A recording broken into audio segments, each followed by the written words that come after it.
बच्चों, कैसे हैं आप लोग। आशा करती हूँ कि आप सभी अच्छे होंगे। बच्चों, शुरू करते हैं आज का अध्याय, राजा नल और नागकन्या।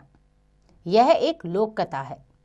तो बच्चों, आपने अपने बड़ों से और कौन सी लोक कथा सुनी है, एक बार इस पर विचार जरूर कीजिएगा। पाठ परिचय है। प्रस्तुत पाठ एक लोक कथा है जिसमें नल अनेक मुसीबतें और परेशानियां झेलता है और अंत में राजा बनता है। यानी एक कहानी है यहाँ पर एक राजा की। आइए शुरू करते हैं। बहुत पुरानी बात है। एक राजा था, उसकी 7 रानियां थी।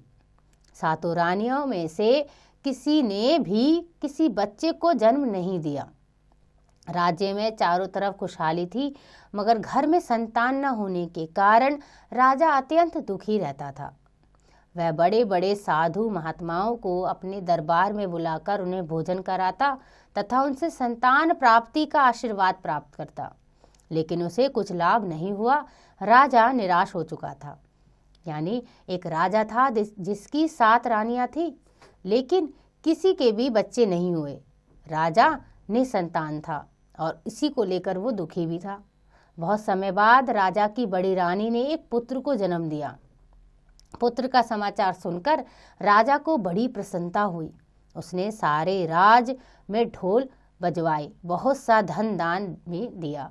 राज्य में खुशी फैल गई। अब राजा की 6 रानियां बड़ी रानी और उसके पुत्र से ईर्ष्या करने लगी। यानी कि वो रानियां जो बची हुई थी, जिनके पुत्र नहीं थे, वो बड़ी रानी से अब जलन करने लगी और उन्होंने एक योजना बनाई। उन्होंने शहर के सबसे बड़े पंडित को आमंत्रित करके उसे बहुत सा धन दिया और बड़ी रानी व पुत्र को मारने की योजना बना दी। राजा भी पंडित से मिलने के लिए इच्छुक था। पंडित को दरबार में बुलाया गया। पंडित ने राजा से कहा, महाराज, यदि आप इस पुत्र का मुंह देख लेंगे तो आपका देहांत हो जाएगा। यह रानी और पुत्र आपके राज्य के लिए विनाशकारी हैं। इन्हें राज्य से निकलवा दो। पंडित की बात सुनकर राजा बहुत दुखी हुआ, किंतु उसने पंडित की बात पर विश्वास करके उन्हें राज्य से निकाल दिया। यानी कि पंडित जो था वो 6 रानियों से मिला हुआ था और उसने कहा कि इस लड़के के फेस को या इस लड़के के मुंह को मत देखो, अगर तुम राजा देखोगे तो मर जाओगे। रानी अपने पुत्र के साथ वन में एक गुफा में रहने लगी। कुछ समय बाद वहां से एक सेठ गुजर रहा था। उसने वहां एक महिला व बच्चों को देखा तो चकित रह गया। वह उन्हें अपने घर ले आया। रानी ने बच्चे का नाम नल रखा। कुछ समय बाद नल थोड़ा बड़ा हुआ और देवी की आराधना करने लगा। एक दिन सेठ ने नल को अपने दोनों बेटे के साथ व्यापार करने भेज दिया। सेठ के लड़के समुद्र पार से माल लाते थे। एक दिन तीनों पानी के जहाज में माल लेकर लौट रहे थे। सेठ के लड़कों ने सोचा कि इस माल में नल को हिस्सा देना पड़ेगा, क्यों ना इसे समुद्र में गिरा दें। उन्होंने नल को धोखे से धक्का दे दिया और नल समुद्र में गिर गया। दोनों भाई जहाज लेकर लौट आए और घर आकर बोले कि नल समुद्र में गिर गया। रानी रोने चिल्लाने लगी। उदार नल को समुद्र में नागकन्या मिली। वह नल को अपने घर ले गई। कुछ समय वहां रहकर नल वापस लौटने लगा। उसने नागकन्या से कहा कि मैं अपनी माँ के पास जा रहा हूँ। माँ को आपके विषय में बताकर तुम्हें लेने आऊँगा। वह वापस चल पड़ा। चलते चलते रास्ते में गुफा मिली। वहाँ एक दानव की लड़की स्नान कर रही थी। दानव यानी राक्षस। वह बहुत सुंदर थी। नल उसे देखकर मुग्ध हो गया। यानी नल ने उस लड़की को देखा और देखता ही रहा।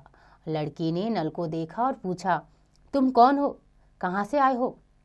तुम यहाँ से जल्दी चले जाओ, मेरे पिता राक्षस हैं, वे तुम्हें नहीं छोड़ेंगे। लड़की ने अपने पिता को आते हुए देख लिया था। उसने अपने जादू से नल को मक्खी बनाकर छुपा लिया। दानव ने आते ही कहा, यहाँ तो इंसान की गंध आ रही है, अवश्य कोई मनुष्य आया है। लड़की ने कहा, नहीं पिताजी, मेरे अलावा यहाँ और कोई नहीं है। यहाँ से 12 कोस दूर तक भी आपने किसी इंसान को नहीं छोड़ा, तो यहाँ कौन आ सकता है?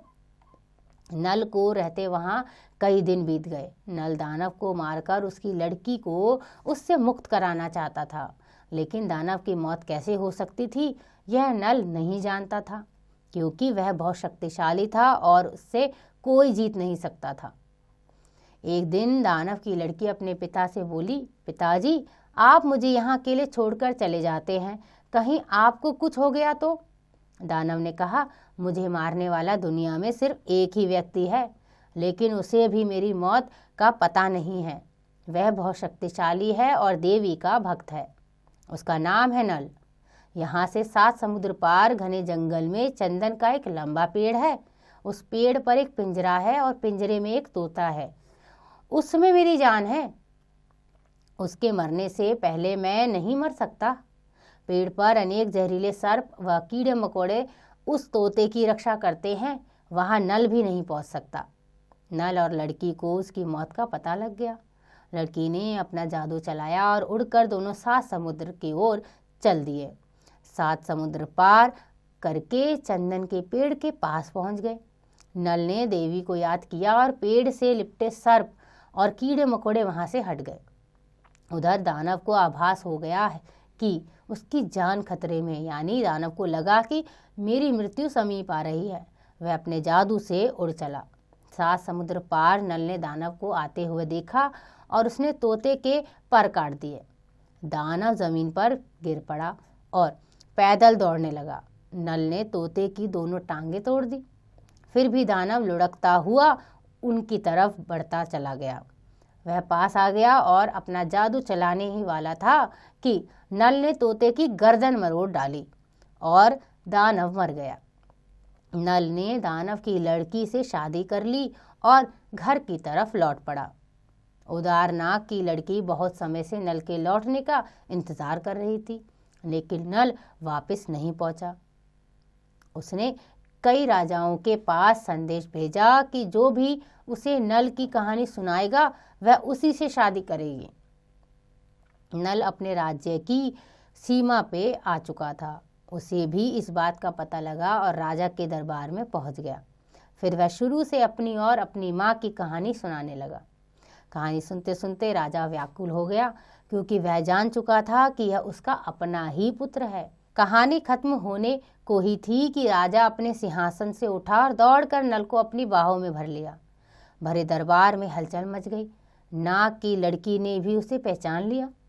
राजा को 6 रानियों के षड्यंत्र का पता चल गया और राजा ने उस पंडित सहित अपनी 6 रानियों को जिंदा जमीन में दफना दिया। उन्हें अपने किए की सजा मिल गई। राजा अपनी बड़ी रानी को ले आया तथा नल के साथ नाग की लड़की की भी शादी कर दी और नल अब राजा नल बन गया। तो बच्चों, ये लोक कथा थी एक छोटे से गांव की, जिसमें एक राजा था जिसका बेटा था नल। यह लिखी है अनिल कुमार अत्रश ने। तो बच्चों, ऐसी कहानियों से ही हमें सीख मिलती है कि हमें जीवन में चाहे कैसी परिस्थिति आए उससे डरना नहीं है, अपने जीवन को सरल बनाना है और आगे बढ़ना है। आशा करती हूँ कि आपको यह अध्याय समझ आ गया होगा। इसका अभ्यास आप स्वयं कीजिएगा।